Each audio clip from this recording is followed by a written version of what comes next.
Welcome back to another episode of MeMaOnCloudFetti. Back at it. This is Melissa here. You guys know that already. But today's topic is going to be a topic that a lot of people deal with. We have dealt with that before, and it's called stay or walk away. I feel like in every relationship, whether it's committed, dating, whatever, I feel like everybody comes to a crossroads. And it doesn't always have to be a bad thing, only if, the people are not on the same page. And it could be a situation where they're not on the same page and one person wants something that the other doesn't want, so they have to decide to stay or walk away, meaning I'm gonna stay and rock with what that person wants to do, or I'm gonna be true to myself and walk away from the situation because I'm not getting what I want. So I think this is something that should be discussed because it's never that clear and cut. So we're gonna get into it. So I guess I'll pose a question for you. Okay. Um, I'll use this as an example, okay? So we were dating for about 2 years, and we got to that point a little, kind of a lot, because women, we always overthinking, like, is he gonna ask me to be exclusive? Is he gonna ask me? So this was when it became real. Like, we were in a relationship, and we were together for 2 years. Time go by fast. And we met each other. I was like 31. He was 28, 29, whatever. And we had discussed in the dating time how our views on marriage and stuff like that. I was not looking for a ring. Don't get scared. But I wanted to know that the 2 years was heading towards something in that direction, or were we just enjoying each other's company for 2 years? Nothing's wrong with that, but I was kind of just hoping he was on the same page with me. So we came to a crossroads where we had to have a talk, and it was like, I felt like I gotta have this talk with this guy, like, because we were dating. He would come over every weekend, then he would go back home, then I would see him the next weekend, and I was just like single bachelor, but I was ready for him to move in. Like, I was ready for the next step, right? So some of y'all watching this may be at that point where it's like you live in your apartment, your man lives in his apartment, and you tired of playing sleepover. You ready for the real thing. And we were one of those people, well, me and him, that we wanted to test the waters. Some people wait for marriage to live with their partner. We didn't believe in that. We wanted to keep trying out the steps to see if it was really real. Anyway, I didn't know how to have that conversation with him because I felt like I don't want to scare him away, but it was something that I felt like needed to be said. So I had it in my mind to talk to him about it, and I felt like it would be one of those stay or walk away situations depending on what he told me. So I guess I'm trying to ask you, did you feel like you was in that situation to stay or walk away? Like, if you didn't answer right, or you wasn't ready for the next step because it was 2 years? Like, I feel like a lot of people are at crossroads in relationships and they don't know how to get over that bump or that hurdle. Yep. And it doesn't always work out with a happy ending. Sometimes you have to walk away because you got to be true to yourself, because you're not getting what you want out of it. So how do you feel about that? Honestly, it's a lot. I know, I'm loaded. I know, but at that point in time when we had that discussion, and you asked me, you're asking me now if when I answered it, was I answering it so we could stay together? Was I scared and all these things? Like, yeah, I know where I was at, but where were you at that time in 2 years? I was kind of like most guys, trying to see where it can go. I was enjoying the now. Mm-hmm. As far as moving in and stuff like that, I had never done that before. Yes, me neither. I don't know about being scared. I was a little unsure if it was the right time. Mm-hmm. Even though that it was 2 years, it's enough time, but still, men think like this. And perhaps am I moving it? Are we moving it too much? Are you moving the needle a little bit too much where now you're in control of the relationship, steering on what's the next step? So those are my thoughts. At the end of the day, What's up with that control thing? yeah, I mean, It's a man thing. I it's know. true because then after that, it's like, okay, we moved in.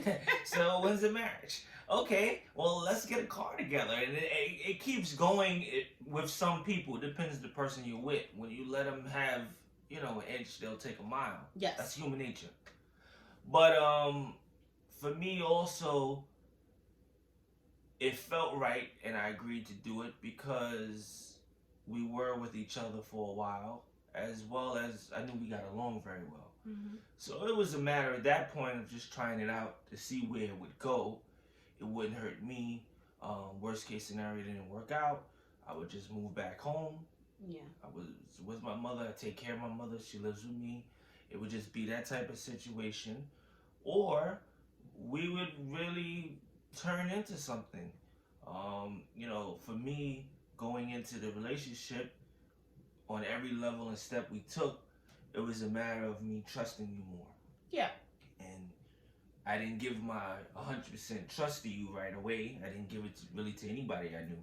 So once again, the more trust I gave you, it turned out to work in both of our favors. Okay, now what if in that situation I wanted you to move in and you decided that you didn't want that? And I wanted my freedom, right? Yes. That's a situation where it's stay or walk away, because it's like we love each other, we like each other, but what do we do? What do you like? What do you say for people like that? Like, do you throw the love away, or do you? It's because that's where it comes in, where it's like I gotta stay true to who I am and what I want. It's a big decision. Yeah. I think it's a test to the couple and the individual that's being questioned to make a move on how serious and how committed, and if you see yourself really with this person, if you're in love with this person, you love this person, you're willing to go the distance, you talk that talk all the time. Now it's time to make a move. You really have to think about it like, oh wow, shit's really hitting the fan. Do I want to be with this person or I don't? So it's really a matter of that. So you decide at that point, well, like I did, what do I have to lose? At this point, if we really do have something going on and we keep telling each other that we love each other and we're so happy with each other, and if we enjoyed each other's company, right, and it went through levels. It went like, okay, I was going to grad school, folks, and I had a lot of things going on, and I had came out of a 5-year relationship, so I was taking my time with someone who I took serious. In between that, I had just dated, so it was no big deal. But I didn't want to rush this time. I wanted it to be organic and I wanted it to grow, so I took my time. So again, weekends, spending time during the week, it progressed to this, progressed to that, and again, with all those things, it made me feel more comfortable. Good. To take that so that brings us back to, people's in that dilemma, stay or walk away. I think if both people are invested, somebody's gonna want to fold or give it a chance, like he said, which was a great point. Was like, I liked you enough to know that I was willing to take the chance, because the worst thing that can happen is, just don't work out. You go back to where you was living, or you move on and I move on. But I feel the walk away part comes that if you are faced with that and the person doesn't want to bend, don't want to compromise, that's a big sign that you have to walk away, because relationships are all about compromising. You're not always going to get your way. You're not always going to win.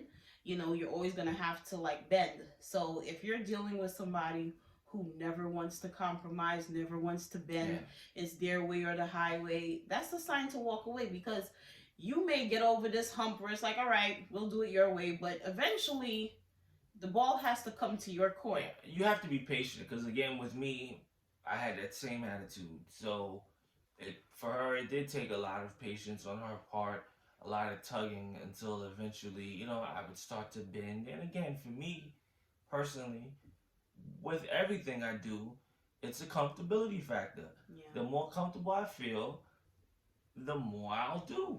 Okay. What about a situation where somebody is in a relationship and they do live together? Say they've been together for 5 years, they live together, and the person is ready for marriage, but the guy is just not mentioning it, and he's just comfortable. He loves her.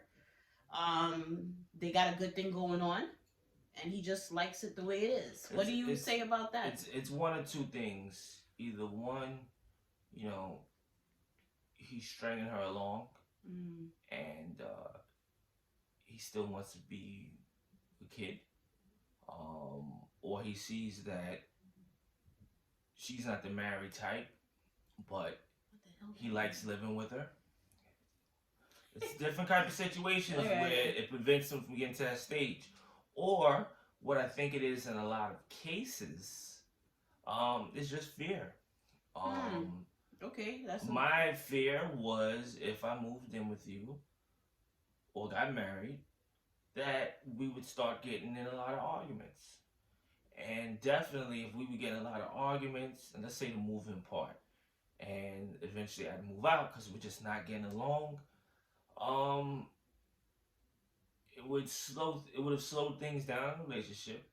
And then if those things would have want to be revisited again, I would seriously have to think about it, because I would see, like, okay, you saying you want this, that, and the third, we do it, we see the chemistry is not there and it's not working, so now what? You were talking about how you wanted huffing and puffing so much, but then when real things came up, you showed that you weren't really ready for it, but you didn't handle it in a mature way. So now I know you're somebody like, oh yeah, I want to get married, oh, I want to have kids, and then when shit hit the fan, you start acting funny, or you start blaming me when we in it together. This is what you're fearing?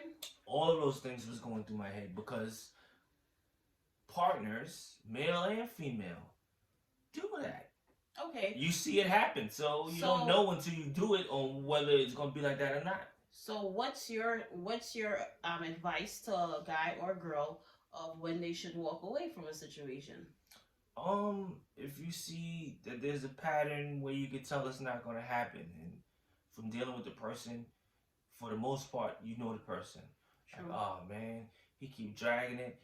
He or she know I keep bringing it up. He keeps saying he gonna talk about it later. He keep talking about it later, and then again, you realize days, weeks go by. He didn't talk about it. He's dodging it. Why we have to talk about this now? It's like that defensiveness. Yeah, that's for sure. And you could probably have countless examples, not just with that specific topic, where the partner does that. Not only the person isn't serious and doesn't want to do it, that's probably not somebody you should be with, because whenever something gets too serious and, you know, gets too close to comfort for them, they react like that. That's not what you want. You want somebody that's going to help you get through with something and be a team together and get through it together, not run away when you want to deal with the problem or the issue at hand. So that shows their character. Yeah, I agree. So it don't make sense either way. You want to cut and slice it. I just feel like you know when something is off. You know when it's kind of not going the right way. And I just feel like we too grown. You know, depending on you 18, 25, 35, 55, whatever. You know when you're not happy with something, and people just need to keep it real. Have that talk. Don't prolong stuff. I mean, I can say that I'm guilty of staying in things longer than I should have, just because you're scared of having to talk. You're scared of that talk changing the situation, even though it's not what you want. It's kind of okay. So you scared to talk just because you don't want to mess up the kind of okay thing. But why settle for the kind of okay when you could have great? And that fear will keep you in that. So if you're in a situation and it's just like there's no compromise, there's no growth, it's time to go. It's time to cut the cord. From hanging out with people, and you know, I'm not always in people's business regarding relationships. But you know, other people will ask them that, you know, how are you and so doing? It's like, we're good. But I think if there's a big but where you feel you gotta mention it to everybody that asks you, like a real huge concern to you, then chances are it's not going well. That needs to be fixed, or it means that you shouldn't really be with that person. That situation needs to be addressed and resolved in some form of matter if it keeps happening. If not, then you need to walk away pretty much because it doesn't sound good. It's just like, hey, how's your day going? Oh, it's going great, but let me tell you, it's like it don't sound good. I don't really want to hear that part. But if you feel you gotta say that part, then apparently it's a big deal to you and you gotta fix it because now everybody else can see that problem and they shouldn't have to. So, to sum it up, there's no compromise. It's a big one. It's time to walk away. No growth. It's time to walk away. And people need to stop holding on to that history. You could be with somebody 20 years and it feel the same. It feel the same day every day for 20 years. And that's not necessarily a good thing because it's not growing. And you could get with somebody in 2-3 years and you have the life that you always wanted. So don't hold on to that history. I got history with this person. I got history. People always say that. That don't mean ish, if you're not getting what you want. So if there's no compromise, there's no growth. There's the defensiveness when you're trying to bring up something serious that means a lot to you and the person is trying to be avoidant. It's time to go. We all deserve what we want, and some people are workable, but some people, no matter how much time you give them and how many talks you have, just gonna have the same result. The point is, as far as at the end of the day, you gotta live with yourself. The point is, you are making attempts. You are trying. You are being somewhat patient with the individual. If you quick to jump ship and haven't really talked it out with the person, then it's like, all right, well, we're not telling you to do that, and sometimes you can miss out on opportunities. Exactly. But if, like she said, let's talk it out. Okay, this don't work. Let me see if this person is going to make the change that they claim they're going to make. Yeah. And if they don't do it after a long period of time, again, you'll know what's a long period of time. There's no number in the dictionary that'll answer it. It's you based on your situation. Like, hey, man, it's been 6 months. Hey, man, I know it's been a couple years and you fixed. Then it's like, you by then you kind of know. It ain't all of a sudden he going to do something all of a sudden. And you got to keep bugging him. It's not going to work. He's not going to make the move. I know it's an old line and it's a simple line, but it's real. Actions speak louder than words. Yep. People could tell you, oh, I love you, I adore you, you're my queen. It doesn't mean nothing if the actions don't coincide with the words. So stop holding on to, well, he keeps saying he loved me and I know he cared. You could care about somebody and still, treat them bad, push them to the side, string them along. So that really doesn't mean anything. It's all in the actions. I'm an action person. Like, big time. Don't tell me what I look like or how I feel or I'm so beautiful, but you treat me like crap. What does that mean for me? So you gotta pay attention to the actions. You need more actions, less words. So if there's no action, no compromise, no effort, it's time to walk away. Facts. She said it all. There's nothing more I can say on that. So, folks, we appreciate your support so much. Please, we need more suggestions for more topics. Yes. We love your insight. Don't be shy. If you're going through this or know somebody that's going through a similar situation, please give us your feedback down below. We don't have it all figured out. I'm sure there's stories we haven't heard yet. So we down to hear it. So thanks so much. You guys stay safe. Like, comment, and subscribe. Many blessings. Peace.